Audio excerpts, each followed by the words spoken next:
Salut à toutes, salut à tous et bienvenue dans cette nouvelle vidéo sur la chaîne C'est mon avis.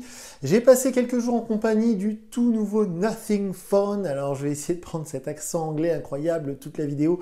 C'est dur à dire pour nous français, le Nothing Phone.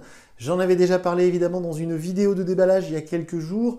C'est un smartphone qui a intrigué, on va dire, qui a éveillé la curiosité de beaucoup de gens qui s'intéressent à la tech, comme on dit aujourd'hui, c'est-à-dire des geeks, des gens qui s'intéressent aux nouveautés, surtout dans le monde du smartphone, ça fait du bien un peu de nouveauté.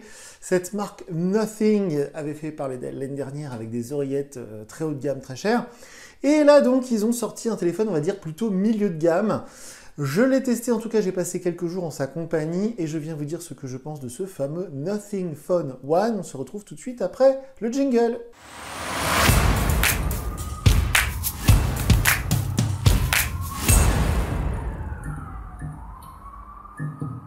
Alors, ce Nothing Phone, ce Nothing, c'est dur à dire, ça veut dire rien, hein, comme je l'avais dit. Nothing, ça veut dire le vide, ça veut dire le néant, ça veut dire rien du tout, évidemment. Alors, ce téléphone, évidemment, il se met surtout en avant, c'est-à-dire qu'ils ont beaucoup communiqué sur le design qui est assez original. Alors malheureusement sur Amazon, comme d'habitude sous la vidéo, je vous mets le lien vers la fiche produit, je l'ai trouvé en noir uniquement, je ne l'ai pas trouvé en blanc. L'effort fait autour du design est encore plus prédominant sur le téléphone en version blanche, parce que tout l'arrière du téléphone est blanc, donc on voit mieux les détails. Là, c'est un peu plus discret dans cette espèce de gris sidéral, comme on dirait chez Apple. Mais malgré tout, le design est quand même assez sympa. Alors, on va rentrer dans le vif du sujet. Comme d'habitude, je vais vous parler des choses que j'ai aimées et des choses que j'ai un peu moins aimées. Ça fait maintenant 4 jours à peu près que le téléphone m'accompagne partout. Ce qui est un peu dommage pour Nothing, c'est que en même temps ou presque est sorti le Google Pixel 6a. Donc en fait, ces derniers jours m'ont accompagné partout le Google Pixel 6a et le Nothing Phone. Donc c'est un peu dur pour lui parce que je l'ai comparé avec un téléphone qui est moins cher. Le Pixel est proposé 50 € de moins environ. Parce que oui, ce Nothing Phone, je vais y revenir, il coûte très cher, il est quand même à 500 €. Et donc du coup, il y a plusieurs fois où je me suis dit, ah, le Pixel est un peu mieux. Mais bon, on va essayer plutôt de le remettre en perspective avec les concurrents qui sont déjà sortis. Par exemple, le Vivo V23 que j'avais testé, qui est à plus de 500 €, donc qui est plus cher que ce téléphone. Il y a aussi le Xiaomi 12 Lite qui vient de sortir, qui est à 450 €. On a aussi le Sony Xperia 10 qui est à 400 et des bananes.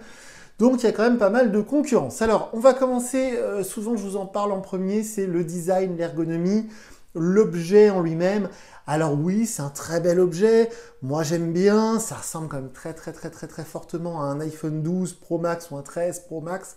On est aux mêmes dimensions, on a ce châssis en aluminium avec les antennes ici, ça ressemble évidemment très fort à un iPhone. Ce connecteur USB-C, on dirait presque un connecteur Lightning. Donc évidemment le design, alors hormis les fameux glyphes, ça je vais en reparler dans un instant, que je vais essayer de vous montrer, mais c'est ça qui est compliqué avec ce téléphone, c'est que même le truc qui est mis en avant, les glyphes comme ils disent, donc ces espèces de bandes LED qui sont à l'arrière du téléphone, même ça on a du mal à les faire marcher, c'est quand même dommage. Donc le design, moi j'aime bien, certains vont peut-être pas trop aimer, de toute manière, comme j'ai déjà dit dans la vidéo de déballage, 99% des gens vont mettre là-dessus un verre trempé, une coque, donc le design, voilà. Celles et ceux qui sont à fond Android, ils vont peut-être pas trop aimer le fait que ça ressemble quand même très fort à un iPhone et que quelqu'un qui vous voit appeler avec, ou même de la face avant avec la petite barre qui apparaît en bas, franchement, même l'interface elle ressemble à iOS, quoi, celle d'un iPhone. Donc du coup, peut-être que certains vont être un peu rebutés par ce design qui est censé justement amener des clients. Et ces LED, je vais en reparler après, mais honnêtement, elles apportent pas grand-chose. Même moi, qui, vous savez, je vous serine avec les haut-parleurs stéréo, le lecteur d'empreintes sous l'écran, toujours les mêmes trucs, la certification IP, Gorilla Glass, tout ça. Et souvent, je vous parle d'une LED de notification, mais là, on a un écran AMOLED ou OLED. Donc du coup, les glyphes, comme ils disent, les espèces de grosses bandes lumineuses à l'arrière du téléphone, pour moi, elles n'apportent pas grand-chose. Donc sinon, l'écran, il est magnifique, c'est du 120 Hz, c'est un très grand écran, c'est très agréable d'utiliser cet écran. Moi, j'adore les bordures d'écran parfaitement symétriques, comme sur un iPhone, je suis désolé de le dire. Avec le poinçon pour la caméra, j'aurais rêvé qu'Apple fasse ça sur les iPhones au lieu de nous faire cette encoche en haut, avec un lecteur d'empreintes sous l'écran, bien évidemment, qui marche très bien. Donc ça, tout ça, ça marche super bien. On va dire que si on prend le téléphone côté Android classique, si on oublie le design un peu révolutionnaire entre guillemets, L'écran fait partie des tout meilleurs que j'ai pu tester, avec celui du Vivo V23 il n'y a pas longtemps, qui a le même format en plus et qui était encore plus lumineux. C'est un écran 120 Hz, malheureusement, j'y reviendrai juste après, mais on ne peut pas dans les réglages le bloquer en 120 Hz. On est obligé de laisser faire le système d'exploitation de chez Nothing, la surcouche, on va dire, de chez Nothing. Donc du coup, c'est lui qui gère le rafraîchissement, comme sur un iPhone, alors que justement, moi j'aime bien sur Android, d'habitude, on peut bloquer en 120 Hz, on peut choisir la résolution, on peut choisir le rafraîchissement. Là, c'est pas le cas. Il y a des haut-parleurs stéréo, vous savez que j'aime bien ça. À 500 €, heureusement, il y a des haut-parleurs stéréo. Alors, il est plus puissant en bas qu'en haut, on n'est pas vraiment sur du 50-50, mais il y a la stéréo, ça marche plutôt bien, donc c'est plutôt cool. Aussi, c'est tout bête, mais je vous en parlais il y a un instant, il y a une certification IP53, on n'est pas sur une IP 67 ou 68, on est bien sur une IP53.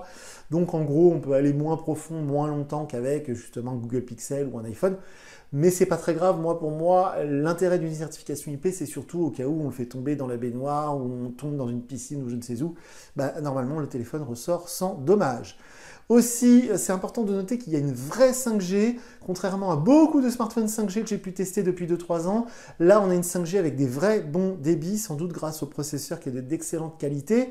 Et donc, du coup, on a une 5G qui a le mérite d'avoir un débit supérieur à de la 4G ou de la 4G+. Moi, je suis avec Free Mobile, ici on est dans le Berry, donc je ne peux pas être trop exigeant, mais on a exactement le même débit avec ce Nothing Phone One qu'avec le Google Pixel 6a ou un iPhone 13 Pro, qui est le téléphone que j'utilise au quotidien. Donc c'est très positif. L'autonomie, alors là, quelque chose d'important, la batterie elle n'est pas énorme, elle fait 4500 mAh de mémoire, donc il y a mieux, mais il y a pire. Le téléphone, il est grand, mais pas trop lourd. On est en dessous des 200 grammes. Et vu qu'il est très grand dans la main, ça fait vraiment léger. Il est plus léger qu'un iPhone 13 Pro Max ou un iPhone 12 Pro Max à taille équivalente. Donc, c'est un grand smartphone, mais qui fait plutôt léger dans la main. En plus, les matériaux utilisés sont assez nobles. On a du verre, on a de l'aluminium, pardon. Donc, tout ça est assez agréable. Et l'autonomie, ils ont fait un effort sur la taille de la batterie, justement, pour que le téléphone ne soit pas trop lourd. J'avais peur que l'autonomie soit moyenne. Elle n'est pas exceptionnelle, mais elle est bonne. On peut largement tenir une journée sur une charge complète.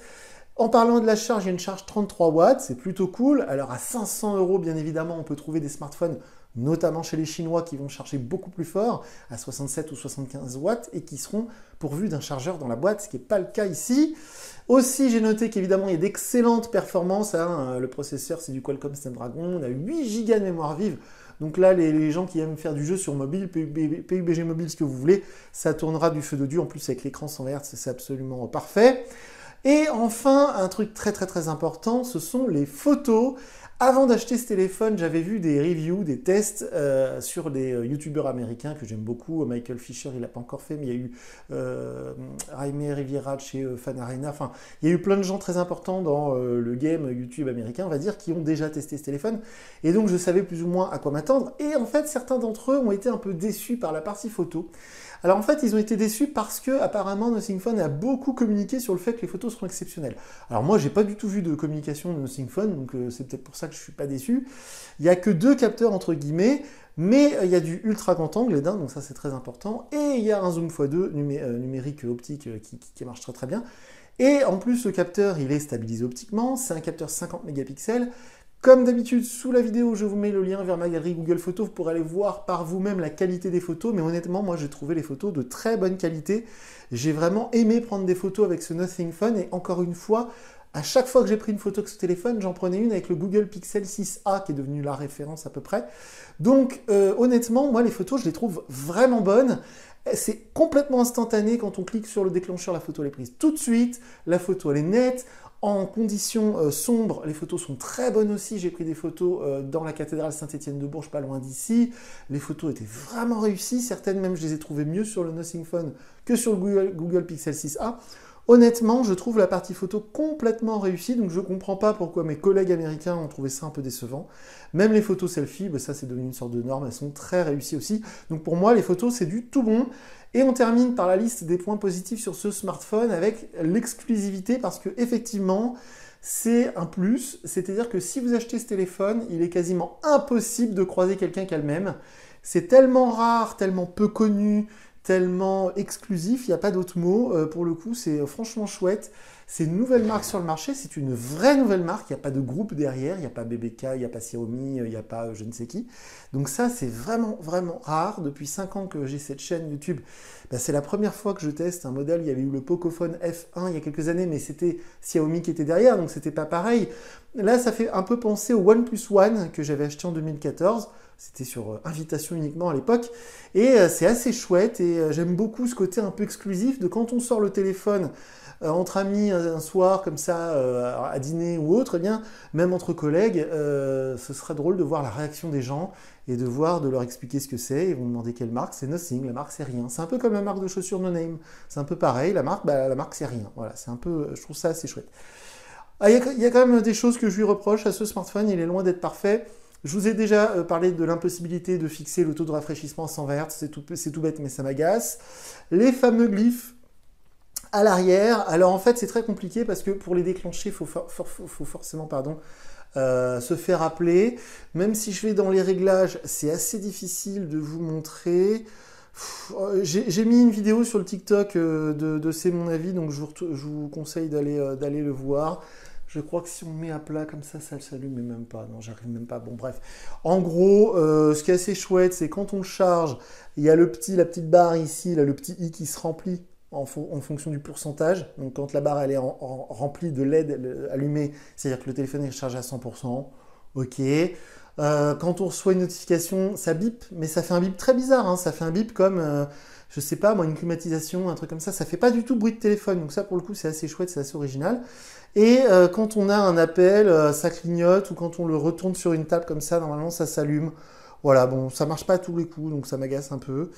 C'est pas révolutionnaire comme j'aurais pu m'y attendre. Et puis, de toute manière, je me suis rendu compte, grâce à ce smartphone, que moi, personnellement, quand je pose un téléphone quelque part et que je m'en sers pas, que ce soit à table, au bureau, partout, en voiture, bah en fait, il est sur le dos. Donc, du coup, les LED, elles sont cachées, donc je vois pas trop l'intérêt. Ça fait gadget, en fait. Hein. Si la vitre arrière était toute peinte, honnêtement, le téléphone, il aurait la même valeur pour moi.